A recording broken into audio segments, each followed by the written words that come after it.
Hello, welcome to online classes. तो देखिए, आज हम लोग बात करते हैं डीएनए पॉलीमॉर्फिज्म की। आज की ये जो छोटा सा सेशन है, मैं आपको एक्सप्लेन करना चाहता हूँ डीएनए पॉलीमॉर्फिज्म। इसका जिक्र कहाँ आएगा? इसका जिक्र आपका ह्यूमन जीनोम प्रोजेक्ट में आता है और इसका जिक्र आपका डीएनए फिंगरप्रिंटिंग में आता है। तो डीएनए फिंगरप्रिंटिंग में ये लिखा है DNA polymorphism forms the basis of DNA fingerprinting. तो डीएनए पॉलीमॉर्फिज्म है क्या, इसकी हम लोग बात कर रहे हैं। DNA polymorphism allelic sequence variation has traditionally been described as a DNA polymorphism if more than one variant, यहाँ से लाइन देखिए फंसती है, if more than one variant at a locus occurs in human population with the frequency greater than 0.01। साफ साफ आपकी NCERT में mention है। तो डीएनए पॉलीमॉर्फिज्म, पॉली का मतलब बहु, कई, मल्टीपल, मॉर्फिज्म रूप। तो डीएनए की जो ये सीक्वेंस है जो क्या बना रही है, जीन। जीन क्या है? What is gene? Gene is a segment of DNA, a part of DNA that have a coded information for a certain character। तो डीएनए का पार्ट है। डीएनए क्या है? आपका जेनेटिक मटेरियल है। अब डीएनए की अगर आपको स्ट्रक्चर के बारे में नहीं पता, वॉटसन एंड क्रिक ने जो प्रपोज कर रखा है आप उसको पढ़िए पहले, ठीक है जी। तो डीएनए बना किसका? डीएनए है क्या? पॉलीमर है। किसका? डीऑक्सीराइबो न्यूक्लियोटाइड का। और इस डीऑक्सीराइबो न्यूक्लियोटाइड में है क्या? Deoxyribonucleotides. DNA is the polymer of deoxyribonucleotide.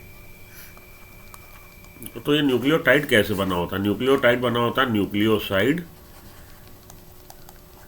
जब उसमें न्यूक्लियोसाइड के साथ क्या जुड़ जाता है? न्यूक्लियोसाइड के साथ जब जुड़ जाता है फॉस्फेट।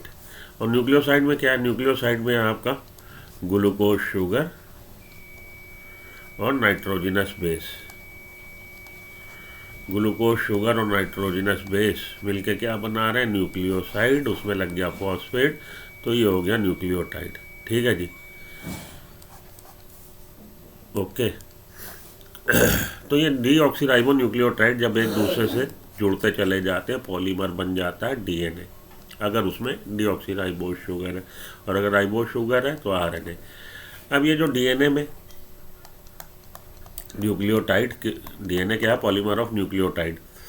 अगर हो जाए म्यूटेशन हो जाए तो ये न्यूक्लियोटाइड का या तो नंबर बदल जाए, या सीक्वेंस बदल जाए, या टाइप बदल जाए। तो न्यूक्लियोटाइड में जो नाइट्रोजनस बेस है, ये अगर या तो इसका नंबर चेंज हो जाए, या टाइप चेंज हो जाए, या सीक्वेंस चेंज हो जाए, तो होता है म्यूटेशन। म्यूटेशन होने से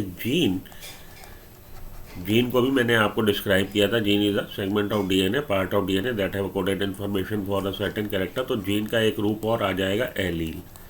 तो एलील क्या है? Allele slightly different form of same gene. एक जीन के कई रूप जो मिल रहे हैं एक दूसरे के एलील है। और ज़्यादातर केस में जीन दो रूप में, लेकिन म्यूटेशन होने से उसके 3 रूप, 4 रूप, 5 रूप हो सकते हैं। जैसे कि जीन आई जो कि कोड करता है type of sugar polymer present over the surface of plasma membrane of human RBC. That gene I exist in 3, आपको पता ही है 3 हम लोग उसके पढ़ते हैं फॉर्म, IA, IB और I। ठीक है जी। तो ये 3 एलील हैं जीन आई के। इसी तरह से एक एलील मानिए IC बन जाए कल को म्यूटेशन की वजह से, और उसकी फ्रीक्वेंसी हो जाए 0.01 से ज़्यादा ह्यूमन पॉपुलेशन में, तो वो हो जाएगा डीएनए पॉलीमॉर्फिज्म। डीएनए पॉलीमॉर्फिज्म यहाँ पे पहले ही IA, IB और I पॉलीमॉर्फिज्म है।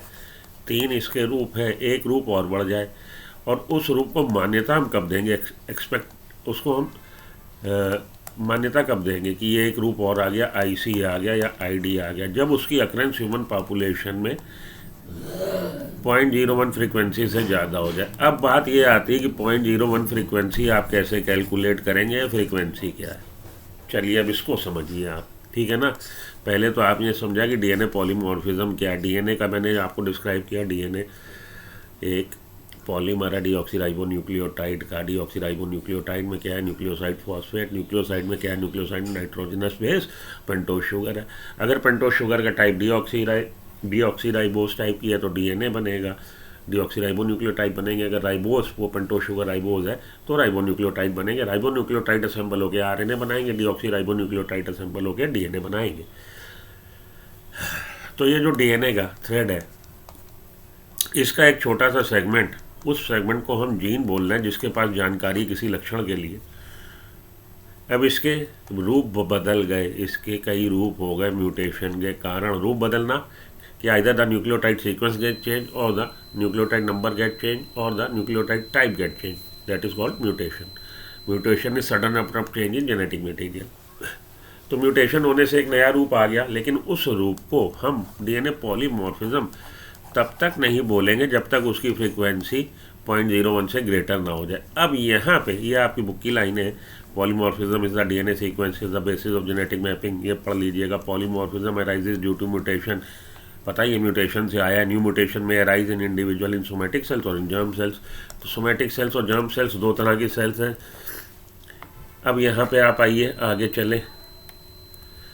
If a germ cell mutation does not, germ cell में हुआ म्यूटेशन उसकी रिप्रोडक्टिव कैपेबिलिटी को अगर इफेक्ट नहीं करेगा तो ये क्या होगा, ये स्प्रेड हो जाएगा पॉपुलेशन में। अगर उसकी रिप्रोडक्टिव कैपेबिलिटी इफेक्ट हो गई तो जिस ऑर्गेनिज्म में ए या बी में मानिए म्यूटेशन हुआ, उसी के साथ डाई आउट हो जाएगा। भाई आदमी खत्म हुआ, म्यूटेशन वैल्यू चला गया, क्योंकि आदमी ने उसको आगे इनहेरिटेंस ही नहीं किया। इनहेरिटेंस की कब होगा, जब वो रिप्रोड्यूस करेगा रिप्रोडक्शन उसकी कैपेबिलिटी और रिप्रोडक्शन कैपेबिलिटी अगर म्यूटेशन की वजह से उसकी इम्पेयर हो गई तो कैसे वो उसको स्प्रेड करेगा। ठीक है जी, आ गए आपकी बात समझ में। चलिए अब हम लोग बात करें कि डीएनए पॉलीमॉर्फिज्म में आप एलील की फ्रीक्वेंसी कैसे काउंट करेंगे। If more than one variant at a locus occur in human population, इस पे आइए कैसे कैलकुलेट करते हैं। पॉलीमॉर्फिज्म के केस में अगर आपसे हम कहें कि एलील डी की आप फ्रीक्वेंसी निकालिए, मानिए आई ए, आई बी और आई एलील एग्जिस्ट कर रहे हैं। वैसे तो आई ए और आई बी जो आपका दो एलील लेके चलिए जो आपको दे दी है इन्होंने इक्वेशन, किन्होंने जी, हार्डी वेनबर्ग जो कहते हैं, हार्डी वेनबर्ग कहते हैं जी किसी भी ह्यूमन पॉपुलेशन में, किसी भी ह्यूमन पॉपुलेशन नहीं, किसी भी पॉपुलेशन में एलिलिक जो है फ्रीक्वेंसी वो कांस्टेंट रहती है अगर 5 चीज़ें ना हो रही हो। अगर 5 फैक्टर प्ले नहीं कर रहे हैं तो एलिलिक फ्रीक्वेंसी जो है वो कांस्टेंट रहती है। तो एलील, डोमिनेंट एलील की फ्रीक्वेंसी और रिसेसिव एलील की फ्रीक्वेंसी P + Q = 1, ये उन्होंने बोला कि ये कांस्टेंट रहती है, चेंज नहीं होती। ठीक है, अब यहाँ पे देखिए, यहाँ पे हम बात करें कि 2 एलील हैं, ए कैपिटल ए और लोअर केस ए, एक एलील और आ गया A+। अब इसकी फ्रीक्वेंसी अगर 0.01 से ज़्यादा हो जाएगी तब हम बोलेंगे डीएनए पॉलीमॉर्फिज्म का केस है। कैसे निकालते हैं फ्रीक्वेंसी वो समझिए। तो किसी भी पॉपुलेशन में, किसी भी पॉपुलेशन क्या, पॉपुलेशन एक ही स्पीसीज़ के मेंबर जो किसी कन्फाइंड जियोग्राफिकल स्पेस में, वेल डिफाइंड जियोग्राफिकल स्पेस में जिसकी बाउंड्रीज आपकी वेल डिफाइंड है, रह रहे हैं एट अ पर्टिकुलर टाइम, उनके नंबर को हम लोग पॉपुलेशन बोलते हैं। ठीक है जी, तो किसी पॉपुलेशन में मानिए हम लोग बात कर रहे हैं 1000 ह्यूमन बीइंग की पॉपुलेशन की, जो एक रायगढ़ जगह पे रह रहे हैं। चलिए, रायगढ़ जगह पे 1000 लोग रह रहे हैं, उसमें किसी एलील की फ्रीक्वेंसी आप कैसे निकालेंगे। तो 1000 लोगों में आप जानते हैं हम लोग डिप्लॉयड ऑर्गेनिज्म है, 2000 क्रोमोसोम है, 2000 क्रोमोसोम, 1000 इंडिविजुअल्स तो 2000 क्रोमोसोम। ठीक है जी, 1000 इंडिविजुअल, हर इंडिविजुअल में 23 क्रोमोसोम है। पर्टिकुलर हम जिस क्रोमोसोम की बात कर रहे हैं, मानिए हम उस जीन की बात कर रहे हैं, जीन एक्स की, जो वाई क्रोमोसोम पे है। तो 1 से लेकर 23 तक कोई क्रोमोसोम, 11 नंबर का क्रोमोसोम, तो 11 नंबर के क्रोमोसोम 1000 लोगों की पॉपुलेशन में कितने होंगे, 2000 होंगे। तो 2000 जगह ये जीन आ सकता है जिस जीन की बात हो रही है। कोई भी आप XYZ जीन की बात कर रहे हैं, उसकी अपीयरेंस कितनी जगह हो सकती है, 2000 जगह।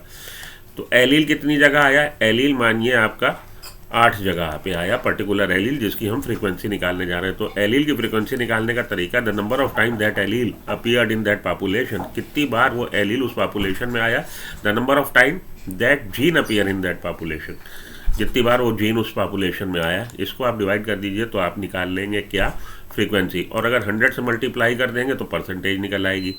फ्रीक्वेंसी हमें निकालनी है, तो फ्रीक्वेंसी इसकी कितनी हो गई, इसकी फ्रीक्वेंसी हो गई